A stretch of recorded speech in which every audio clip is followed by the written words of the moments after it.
ਚੱਲ ਗਈ। ਹਾਂਜੀ ਸਲਾਮ ਅਲੈਕੁਮ ਦੋਸਤੋ, ਗਾਈ ਦੇ ਪੈਰ ਖਰਾਬ ਹੋਏ ਸੀ ਤੇ ਲੰਗਾ ਕੇ ਤੋੜ ਰਹੀ ਸੀ। ਆ ਪਾਣੀ ਪੂਣੀ ਦੀ ਵਜ੍ਹਾ ਤੋਂ ਜਾਨਵਰਾਂ ਦੇ ਨਾਲ ਇਹਨਾਂ ਜਾਨਵਰਾਂ ਦੇ ਖੁਰ ਖਰਾਬ ਹੋ ਹੀ ਰਹਿੰਦੇ ਤੇ ਅਸੀਂ ਜਾਨਵਰ ਸੱਦਿਆ ਹੋਇਆ ਚਾਚੇ ਬਾਸ ਨੂੰ, ਸਾਡੇ ਪਿੰਡ ਦੇ ਹੀ ਨੇ ਤੇ ਯਾਨੀ ਐਕਸਪਰਟ ਨੇ ਇਹਨਾਂ ਦੇ ਜਾਨਵਰਾਂ ਦੇ ਖੁਰ ਬਣਾਉਣ ਚ। ਤੇ ਉਹ ਖੁਰ ਬਣਵਾ ਰਹੇ ਸੀ, ਮੈਂ ਕਿਹਾ ਤੁਹਾਨੂੰ ਵੀ ਸ਼ੇਅਰ ਕਰ ਦਈਏ। ਤੇ ਖੁਰ ਇਹਨਾਂ ਨਾਲ ਜਾਨਵਰ ਲੰਗ ਮਾਰ ਕੇ ਤੁਰਦਾ ਸੀ ਤੇ ਜਿੱਦਾਂ ਦਰਦ ਮਹਿਸੂਸ ਕਰਦਾ ਨਾ ਜਾਨਵਰ, ਤੇ ਨਾ ਸਹੀ ਤਰ੍ਹਾਂ ਖੜਾ ਹੁੰਦਾ ਤੇ ਨਾ ਜਾਨੀ ਖਾਂਦੇ ਪੀਂਦੇ ਵੀ ਨਾ ਉਹਨੂੰ ਮੁਸ਼ਕਲ ਹੀ ਹੁੰਦੀ ਕਿ ਪੱਕੀ ਜਗ੍ਹਾ ਦੀ ਵਜ੍ਹਾ ਤੋਂ ਨਾ ਇਹ ਖੁਰ ਜ਼ਿਆਦਾ ਖਰਾਬ ਹੁੰਦੇ। ਤੇ ਪੱਕੀ ਜਗ੍ਹਾ ਕਰਨੀ ਜ਼ਰੂਰੀ ਹੁੰਦੀ ਹੈ ਕਿਉਂਕਿ ਸ਼ਾਵਰ ਵਗੈਰਾ ਚਲੋੜੇ ਹੁੰਦੇ ਤੇ ਪੱਕੀ ਜਗ੍ਹਾ ਤੇ ਉਹ ਬਿਹਤਰ ਰਹਿੰਦੇ ਨੇ, ਨਹੀਂ ਤੇ ਕੱਚੀ ਜਗ੍ਹਾ ਹੋਵੇ ਤੇ ਗਾਰਾ ਹੀ ਹੋਇਆ ਰਵੇ। ਤੇ ਪੱਕੀ ਜਗ੍ਹਾ ਤੋਂ ਫਿਰ ਮਸਲੇ ਵੀ ਹੁੰਦੇ, ਜਾਨਵਰ ਖੁਰ ਵੀ ਖਰਾਬ ਰਹਿੰਦੇ ਹੋਏ ਰਹਿੰਦੇ ਨਹੀਂ ਹੋਏ ਰਹਿੰਦੇ ਆ। ਤੇ ਚੈੱਕ ਕਰਾ ਦੋ।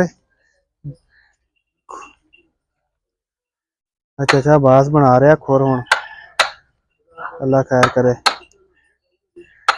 ਸਾਨੂੰ ਤਾਂ ਦੇਖਣ ਨੂੰ ਖਤਰਨਾਕ ਕੰਮ ਹੀ ਲੱਗਦਾ ਸੀ, ਲੇਕਿਨ ਚਾਚੇ ਵਾਸਤੇ ਤਾਂ ਗੱਲ ਹੀ ਕੋਈ ਨਹੀਂ। ਕਿਉਂ ਚਾਚਾ? ਹਾਂਜੀ ਹਾਂਜੀ ਚਾਚਾ, ਕਿਤੇ ਜਾਨਵਰ ਖੁਰ ਖਰਾਬ ਹੋਣ ਤਾਂ ਕੋਈ ਬੰਦਾ ਤੁਹਾਡਾ ਰਾਬਤਾ ਕਰੇ। 0342 55 150 13 0342 55 150 13 ਚਾਚਾ ਬਾਸ ਨਾਮ ਆ ਚਾਚੇ ਦਾ। ਅਗਰ ਕਿਸੇ ਦੇ ਜਾਨਵਰ ਦੇ ਖੁਰ ਵਗੈਰਾ ਖਰਾਬ ਹੋਣ ਤਾਂ ਤੁਸੀਂ ਚਾਚੇ ਨਾਲ ਰਾਬਤਾ ਕਰ ਸਕਦੇ ਹੋ। ਤੇ ਚਾਚੇ ਦੀ ਲੋਕੇਸ਼ਨ ਹੈਗੀ ਆ 380 ਜਿੰਬੇ ਟਾਹਲੀ, ਟੋਬਾ ਟੇਕ ਸਿੰਘ ਦਾ ਪਿੰਡ ਆ। ਤੇ ਲਾਗੇ ਨਜ਼ਦੀਕ ਕੋਈ ਹੋਏ ਉੱਥੇ ਚਾਚਾ ਜਾ ਸਕਦਾ, ਦੂਰ ਦੇ ਦੂਸਰੇ ਸ਼ਹਿਰ ਤੋਂ ਮੁਸ਼ਕਲ ਹੀ ਆ, ਲੇਕਿਨ ਲਾਗੇ ਕੋਈ ਪਿੰਡ ਛਿੰਡ ਹੋਵੇ ਤਾਂ ਉੱਥੇ ਚਾਚਾ ਚੱਲ ਜਾਏਗਾ। ਬਹੁਤ ਸ਼ੁਕਰੀਆ, ਅੱਲਾ ਹਾਫਿਜ਼।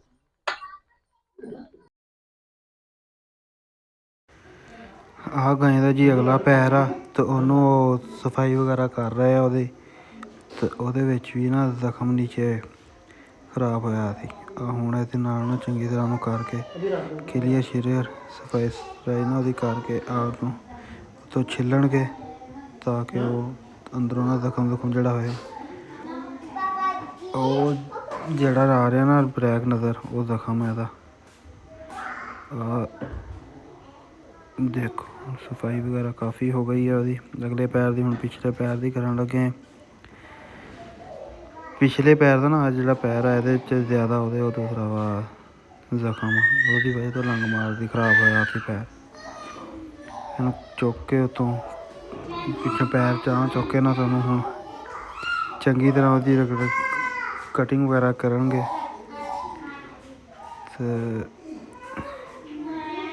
ਕੰਮ ਤਾਂ ਖਤਰਨਾਕ ਆ, ਲੱਤ ਲੁੱਤ ਵੀ ਮਾਰ ਦਿੰਦੀਆਂ ਹੁੰਦੀਆਂ ਇਹ ਤਾਂ, ਲੇਕਿਨ ਬੱਚਤ ਇਹਤਿਆਤ ਨਾਲ ਹੀ ਕਰਨਾ ਪੈਂਦਾ।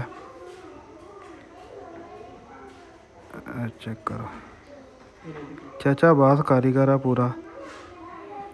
ਘੋੜਿਆਂ ਵਗੈਰਾ ਤੇ ਜਿਵੇਂ ਖੁਰੀਆਂ ਵਗੈਰਾ ਥੱਲੇ ਜਿਹੜੇ ਲਾਉਂਦੇ ਨਾ, ਉਹ ਵੀ ਚਾਚਾ ਬਾਸ ਲਾਉਂਦਾ। ਚੈੱਕ ਕਰੋ, ਸਫਾਈ ਹੁਣ ਚੰਗੀ ਤਰ੍ਹਾਂ ਹੋ ਜਾਏਗੀ ਤਾਂ ਹੁਣ ਬਿਹਤਰ ਰਹੇਗਾ ਨਿਜ਼ਾਮ ਇੰਸ਼ਾਅੱਲਾ। ਇਹ 6 ਮਹੀਨਿਆਂ 'ਚ ਨਾ ਇੱਕ ਅੱਧੀ ਵਾਰੀ ਚੈੱਕ ਚੁੱਕ ਕਰਾਉਣਾ ਚਾਹੀਦਾ, ਤਾਂ ਕਿ ਜਿਹੜਾ ਜਾਨਵਰ ਅਗਰ ਮਾਰ ਰਿਹਾ ਨਾ ਲੰਘਾ ਕੇ ਚੱਲ ਰਿਹਾ ਹੋਵੇ ਤਾਂ ਉਹਨੂੰ ਲਾਜ਼ਮੀ ਚੈੱਕ ਕਰੋ। ਅਸੀਂ ਲੰਘਾ ਕੇ ਚੱਲ ਰਹੀ ਸੀ ਅਤੇ ਚੈੱਕ ਕਰਾਇਆ ਤਾਂ ਉਹਨੂੰ ਚੈੱਕ ਕੀਤਾ ਤਾਂ ਖਰਾਬ ਸੀ ਪੈਰ। ਹੁਣ ਚਲੋ ਜੀ ਹੋ ਗਿਆ ਕਲੀਅਰ।